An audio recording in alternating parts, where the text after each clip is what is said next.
When I sit back and think about the first hip hop song that I remember as a kid that really made an impact on me, it was the songs The Freaks Come Out at Night and Big Mouth by the legendary hip hop group Houdini. To me, for some reason, Ecstasy, Jalil, and Grandmaster D don't get enough credit for what they did for hip hop. Whodini is one of the best storytelling hip hop groups to, he had the fashion style. He changed the game. And you can't forget that Zorro hat, that Zorro hat he used to rock. That was his signature right there. Once you heard Ecstasy voice, you knew it was Whodini. And when he passed away, I know the world felt that. He was definitely an icon. So let's get into his story, right? Now, Ecstasy's real name is John Fletcher, and he was born on June 7th, 1964 in Brooklyn, New York. Now, he was one of 6 kids from his parents, and he was raised and grew up in the Wyckoff Projects. Now, growing up, his parents would play music from Duke Ellington, Frank Sinatra, and other types of artists that came out in that era. Now, by the time he entered high school, hip-hop was in the beginning stages, and he became influenced by Grandmaster Flash and Nefarious Five. The only other hip-hop groups or artists that was out at that time was Grandmaster Flash and Nefarious Five. Curtis Blow was out, Cold Crush Brothers, Sugar Hill Gang, African Bambaataa, The Treacherous Three, that was Kool Moe Dee and them, and the Funky Four plus one more. And he was influenced by a lot of those artists. And that's when him and his twin brother formed a group, and they started rapping all around the neighborhoods locally. And that's when he also ended up meeting Jalil, who was a part of another group at that time. And they were supposed to battle because they had heard of each other's reputations for their rapping skills. But see, Jalil at the time was working as an intern for DJ Mr. Magic. And he was supposed to do like a rap song, like a little jingle, intro, commercial for Mr. Magic to play on the radio. So when it came time to record that jingle for Mr. Magic, Jalil became frustrated because he needed his group at the time to put some voices and backgrounds on the song, because his crew was supposed to do it, but they weren't serious enough about this rap thing. That's when another one of his friends suggested that he get Ecstasy and his brother Dynasty to help him with that song, because they was rapping and popular in their projects. Next thing you know, they hooked up, did the jingle promo song, and DJ Mr. Magic loved the song. And he played, look, DJ Mr. Magic played that jingle on the radio for 2 years straight. And some other record labels started to take notice of that little song they did and wanted to sign them, like Sugar Hill Records.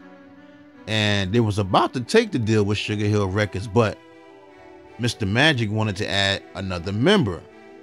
But Khalil and Ecstasy wasn't feeling that guy that he was trying to add to the group. Then Mr. Magic ended up getting a job playing at WBLS radio. And Jive Records caught wind of his show playing all that hip hop and had offered him a record deal. And Jive Records had asked Mr. Magic to do a song for their label, because see, Jive Records was a label over in London, but they love hip hop music. After legendary mogul Barry Weiss, who at the time was an intern for Jive Records, he took CEO Clive Calder, who was a South African businessman, to some hip hop and black clubs all over New York City. And it blew his mind. Hip hop was just taking over. Once Clive Calder heard hip hop music, he started looking for artists to sign to their label, and they had offered Mr. Magic a deal, but Mr. Magic couldn't take it because he had a contract with the radio station WBLS. So what Mr. Magic did, he gave the deal to Jalil.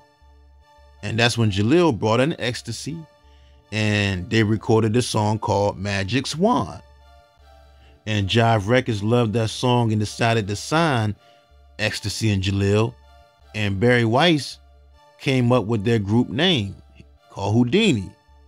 You know, the Houdini, it kind of run with the whole DJ Mr. Magic's name, the Magic and the Houdini thing, which was spelled Houdini, like the magician Harry Houdini, but then Clive Calder decided to change it to Whodini.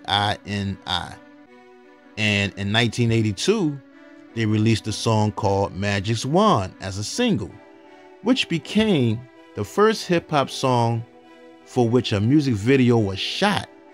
Wow. It's one of the first hip-hop music videos. And that song hit number 11 on the US Dance Club Songs chart and number 45 on the Hot R&B Hip-Hop Songs chart. After that, Jive Records wanted them to do a tour overseas, but they needed a DJ because they had a DJ at first, but the DJ they had at first ended up going to the military. And that's when they ended up going to Grandmaster D's house and saw what he can do on the turntables, and they asked him to join the group. And you know, the rest is history. Now with the group fully equipped with everything in order, all the pieces together, they flew to England to record their debut album, and they started working with some techno producers and engineers that, you know, over there they was using the computerized sounds to make beats. That was the big sound overseas, that techno and electronica sound. And on October 13th, 1983, they released their debut album titled Whodini. And the single called Haunted House of Rock was released close to the time of Halloween, which hit number 27 on the Dance Club Songs chart and number 55 on the Hot R&B Hip Hop Songs chart. And they became the first hip hop group to tour overseas. The people over there loved them. They treated them like kings over there. They was the first group to tour overseas. The first hip hop group, y'all. That's crazy. After that, they started working on their second album. But this time, they worked with hip hop producer Larry Smith. You know, Larry Smith did songs with Kurtis Blow like Christmas Rapping. He did the breaks for Kurtis Blow. And later on, he did Run DMC songs, It's Like That, Sucker MCs, and many more. Mr. Magic had also hooked them up with Russell Simmons so he can manage them. And Russell Simmons was supposed to produce the album, but he was just too busy. That's how Larry Smith came into the picture. Now, this was also the time when Ecstasy would start wearing that famous Zorro hat. Now, how he discovered that Zorro hat, him and his twin brother Dynasty were walking down the street in Brooklyn on Myrtle Ave, and they saw the hat in the window, but it was a wool kind of gaucho, and Ecstasy bought it and took it to a hat maker and had him make it in leather. That hat would make him stand out. And you know, when it comes to hip hop fashion, a lot of people say and believe they were the ones that put the style into the hip hop outfits. A lot of people give Whodini that credit. They were the ones, one of the first groups to set that trend. And on October 17th, 1984, they released their second album titled Escape, which sold over 1 million copies and was certified platinum, making it the first hip-hop album to be certified platinum. Wow, that's crazy. And the first single was called 5 Minutes of Funk, in which I used to love that beat to the song 5 Minutes of Funk because Ralph McDaniels had it for his show, the Video Music Box. But the next single, called Friends, was my junk right there. Friends. How many of us have them? My family used to jam to that song. But Friends, that hit number 4 on a US Billboard Hot R&B Hip Hop Songs chart. And then, you know, a lot of people went and sampled that years later. Nas did it for his song If I Rule the World for his album It Was Written. Tupac used that sample for his song called Troublesome 96. Jalil said if it was up to him, he would only allow Nas to use that sample because he loved the song If I Rule the World. And he said he didn't like what Tupac was saying on his song Troublesome 96. But look, the next single though, off that album, The Freaks Come Out at Night, took the world by storm. When they used to perform that song on stage, all the freaks would come out. Women used to go crazy.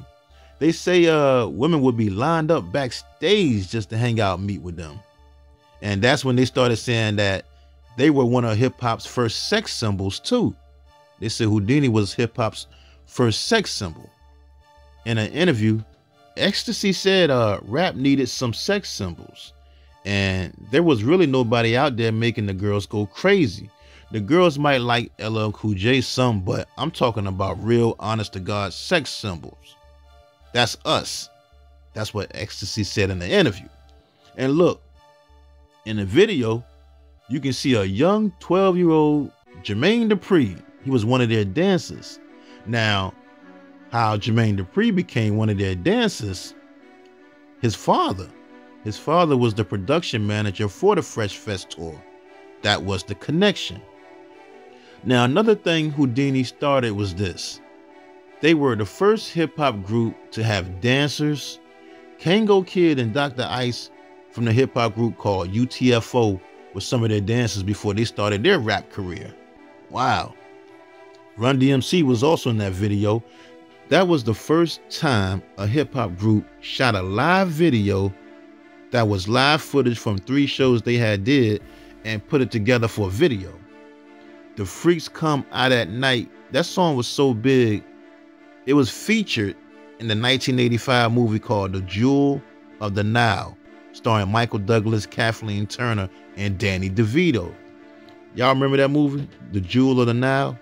Look, Jive Records president had played it for actor Michael Douglas while he was in London. And when he heard it, he loved it and said he wanted to put it in his movie. Now, another song that I love from that Escape album was Big Mouth. That was my junk too. Big Mouth. But that whole album is a masterpiece. Classic. You know, that Escape album became the first hip-hop album to break into the top 40 of the Billboard Top Pop Albums chart. And like I said earlier, it was the first hip-hop album to be certified platinum. Wow. The first, y'all. First hip-hop album. The crazy part is they recorded the whole album in 16 days. And they also went on the 1984 Fresh Fest 27-day tour with Run DMC, Curtis Blow, the Fat Boys, and Nucleus. So now with a platinum album and successful, they started a tour. And like I said earlier, the women love Houdini and used to throw themselves at them. Jermaine Dupri said he lost his virginity at 12 years old being with them because so many women used to go crazy for them. But also around that time, you know, drugs were around, and Ecstasy and Jaleel said they dabbled with the drugs, but it didn't affect their craft though. Then it was time to go back to the studio to record their next album. And on April 29th, 1986, they released their third album titled Back in Black, which hit number 35 on the Billboard 200, number 4 on the top R&B hip-hop albums charts, and was certified platinum. The single titled Funky Beat hit number 19 on the Hot R&B Hip-Hop Songs chart and number 30 on the Dance Club Songs chart. You know, that was the first time hearing Grandmaster D rap a verse. And in that Funky Beat video, actor Malcolm Jamal Warner was in there, Full Force was in there, and I also saw Donnie Simpson was also in that video. But the next single though, One Love, that was the one. One Love, that hit number 10 on the Hot R&B Hip Hop Songs chart and number 34 on the Dance Club Songs chart. That was my joint right there. One love, one love. You're lucky just to have one love. Now, another single from that album titled Growing Up, that hit number 58 on the Hot R&B Hip Hop Songs chart. You know, in that music video, Growing Up, you can see actors like Lawrence Fishburne and Carl Anthony Payne and some other actors in there.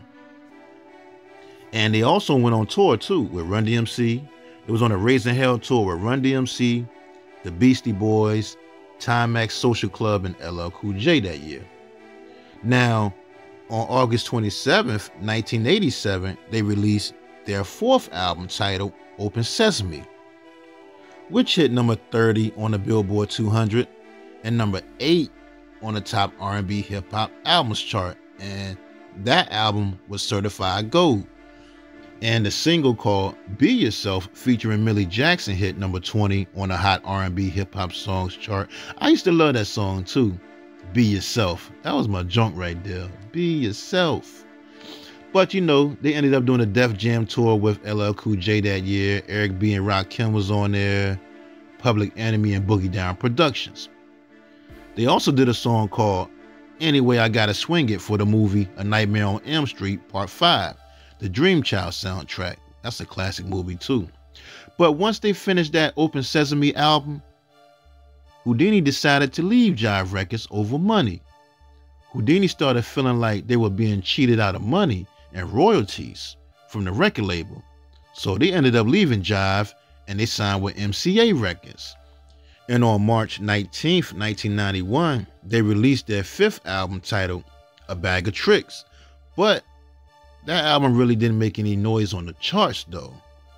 And you know, that's when they kind of realized that a new generation of hip hop had came in and changed the game.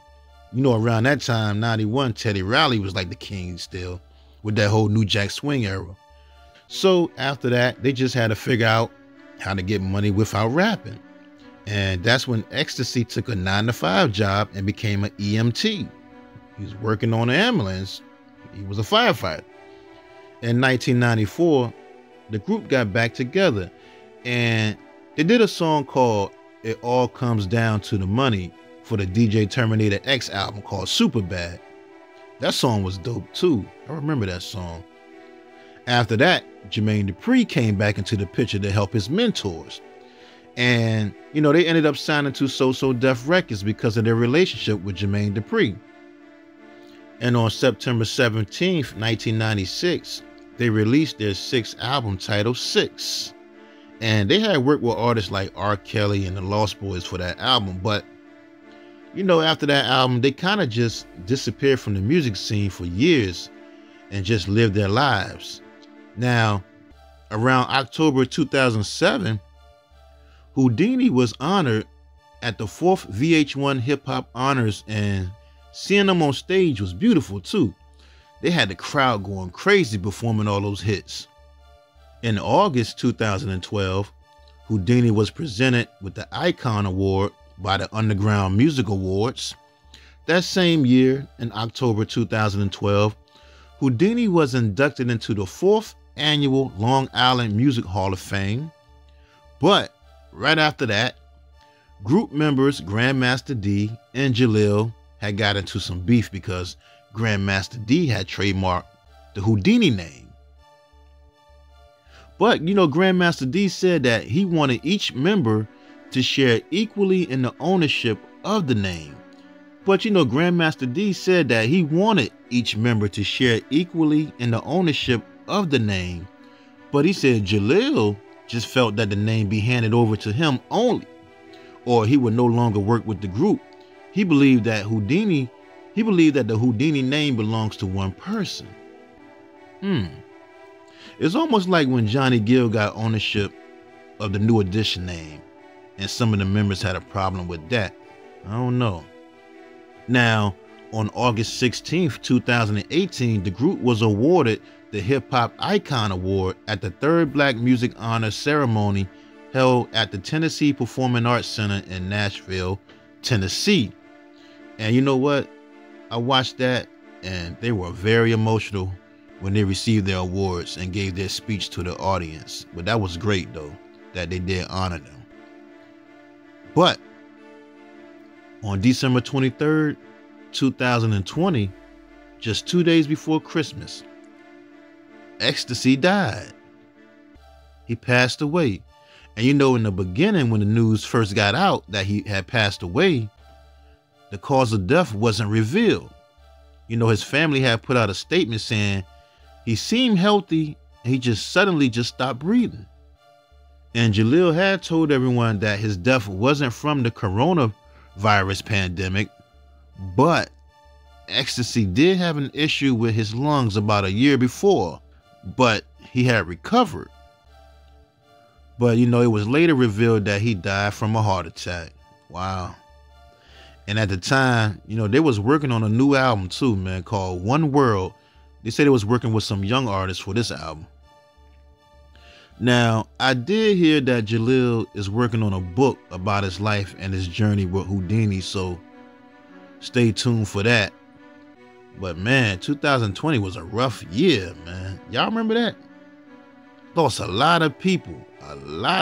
Chadwick Boseman, Debo, Tommy Lister Jr. and all of them, Charlie Pride, Sean Connery, Kobe Bryant and his daughters, Little Richard. The list goes on. But man, Ecstasy, true legend, Whodini. I'm telling y'all, they don't get enough credit for what they did for hip hop. He was 56 years old. R.I.P. Ecstasy.